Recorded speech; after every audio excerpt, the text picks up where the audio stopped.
Minute MBA, how to tell if you're an entrepreneur.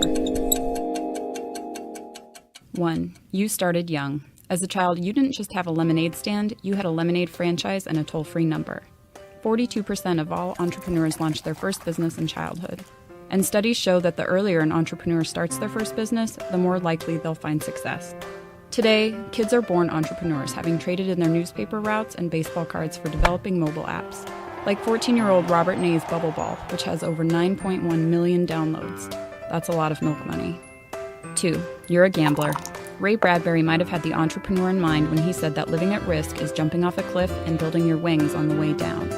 7 in 10 entrepreneurs feel that taking risks is more important to success than avoiding mistakes. And 77% of people use their own money or family assets for starting up their business. Of course, the only guarantee you have when jumping off a cliff is that the ground is eager to meet you, which means 3. You're probably a failure. First-time entrepreneurs can expect to fail 82% of the time, which is probably why nearly 2 out of 10 say that they have at least one maxed-out credit card. But though the virtual promise of crushing debt may seem like a big deal, the fact is, 4. You're not in it for the money. Even though entrepreneurs on average make at least 25% more than the general population, 2/3 claim innate drive as the #1 motivator in starting their business. To learn more about entrepreneurship programs, check out onlinemba.com. Hey guys, Justin Conoco from theclosers.ca here and Grogan Conoco Real Estate Brokerage. Just wanted to give you our August market update. So the month of July, 934 homes sold, which was actually 4.7% down from the previous year, but the previous year had actually been the best July that we had since 2007, so don't let those numbers skew you too much.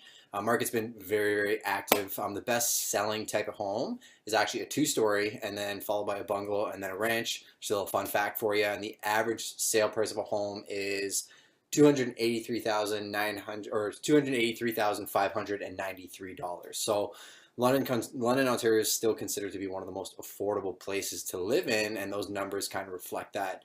Another thing we just wanted to bring up is a small little legal brief pertaining to investment property. We read an article recently about how a lot of people trying to document occupancy in investment properties, thinking that if they send their address or their driver's license to a certain address that they can get away with that as far as a capital gains tax exemption when it comes time to sell the property.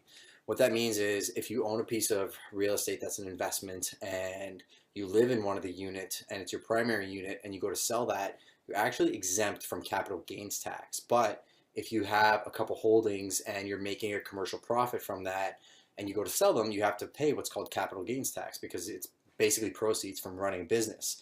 Going back to what I was saying about document occupancy is some people try and play with the system and basically just send mail there and say, oh, you know what, I'm living in the upper unit so that when I go to sell it, I can get away with not paying the capital gains tax. But a fact that I need you guys to be aware of is 2 years ago, the CRA actually cracked down on that. They did 600 audits of people and actually over, I think almost half of those were actually convicted, and the fine for doing that is actually double the capital gains tax. So something to be aware of if you're in the invested market and you're looking at different ways to structure your company or maybe get some tax exemptions.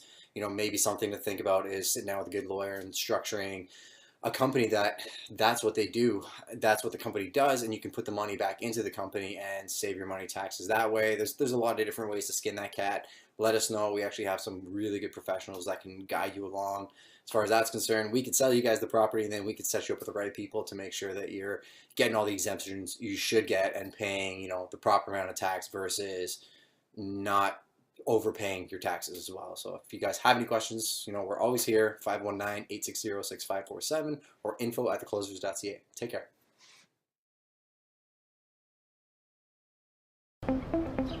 Hey guys, Justin Conoco from Grogan Conoco Real Estate Brokerage. We're downtown at 190 and 188 Dundas Street, our newest commercial lease listing. Really excited about the space, 3 different levels, 24-foot vaulted atrium. There's an executive office that actually overlooks the entire workspace. Really an awesome space. Come inside and we'll take a peek.